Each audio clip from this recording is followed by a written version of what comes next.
మీ అమ్మకు నేను కడుపుతోటి ఉండు ఇష్టం లేనట్టుంది. ఏంది పుష్కర గంత మాట అన్నావు? మీ అమ్మ వాళ్ళకని చూస్తా అంటే గట్లనే ఉంది. ఇప్పుడు ఏమైందే? పొద్దున మీ అమ్మ అరటిపండు తెచ్చి నాకు ఇయ్యకుండా చిన్న కోడలికి ఇచ్చింది. ఇచ్చేమన్నది తెలుసా? కడుపుతోటి ఉన్నోళ్ళు పండ్లు తినాలని కొసరి కొసరి తినిపించింది. మరి నేనంటే ఒకదాన్ని ఉన్నా కదా, నాకు కూడా ఒకటి ఇస్తేమో. ఏంది నిజమానే? అయ్యో మీ మీదొట్టు. అయితే ఇప్పుడే మా అమ్మని అడుగుతుందా? అసలు మీ అమ్మ నా గురించి ఏమనుకుంటుంది?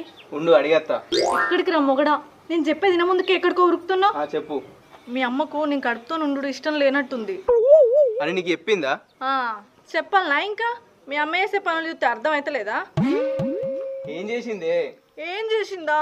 నాకేమో ముష్టి 10 రూపాయల పండు ఇచ్చింది. అదే పెద్ద కోడలికి